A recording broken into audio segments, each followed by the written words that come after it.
100% of the time, every time something like this happens, the shooter or the stabber or the cutter or whoever the freak is associated with you. It's always you people. You are always the violent ones. You do not get to escape this.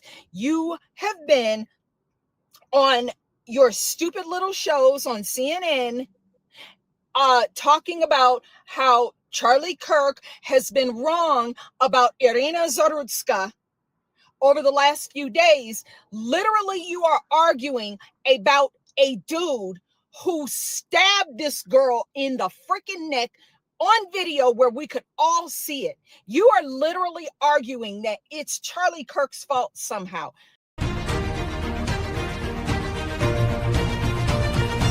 Welcome back, Warriors. It's me, Linda B. Thank you all so much for joining me here today. Warriors, I have a very, extremely base Black conservative woman giving her thoughts about the recent events surrounding the passing of Charlie Kirk. Well, in actuality, she does not know of his passing yet at the recording of this video.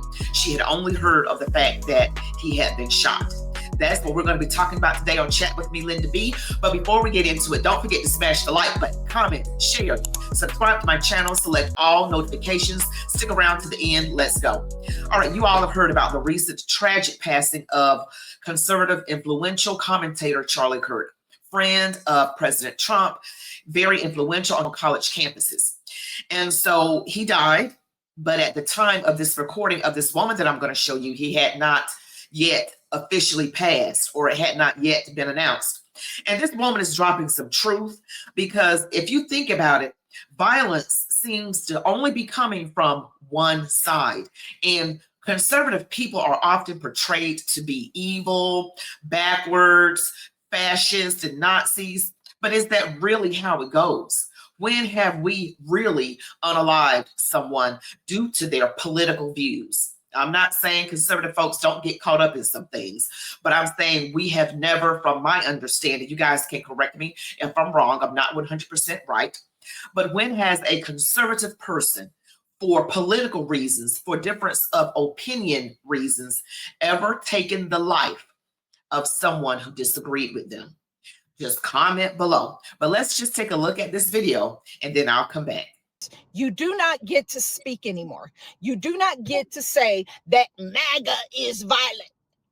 White supremacy and MAGA is the biggest threat. Nope.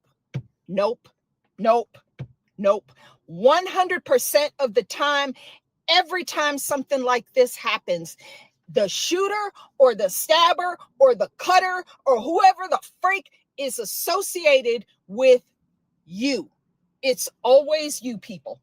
You are always the violent ones. You do not get to escape this. You have been on your stupid little shows on CNN talking about how Charlie Kirk has been wrong about Irina Zarutska over the last few days. Literally, you are arguing about a dude who stabbed this girl in the freaking neck on video where we could all see it.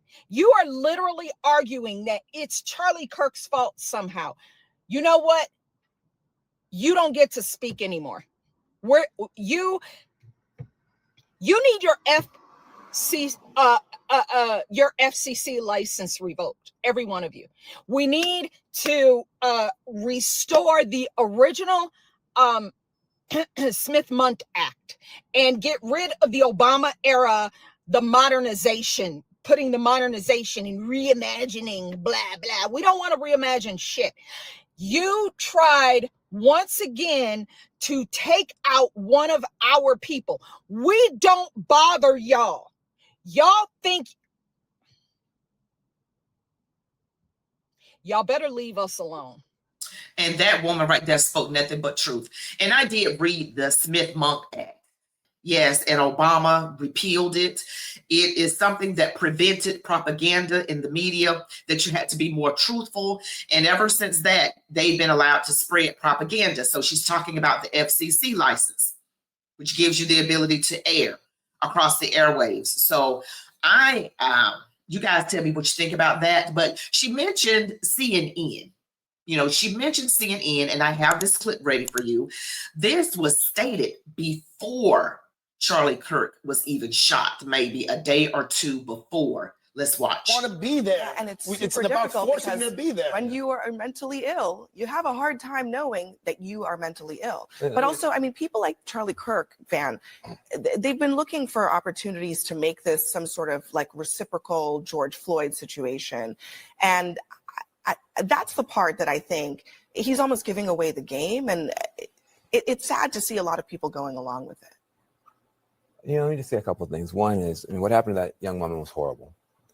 And it's everybody's nightmare. If you're in any public space, a subway, whatever, that something bad's going to happen to you or somebody you care about. So it does strike a chord. We don't know why that man did what he did.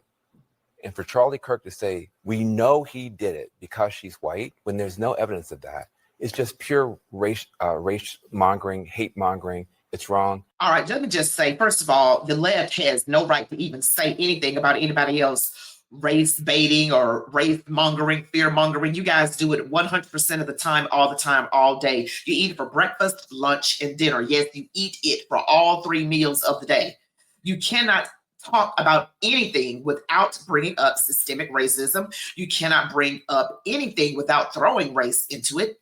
And the fact of the matter is, from what I heard, and they're talking about that North Carolina, Charlotte, North Carolina, to be specific, on the rail where that girl from Ukraine was stabbed in the neck. And that guy, I saw the footage after the stabbing, and he said something about, I got that white girl. So that is why Charlie Kirk said that.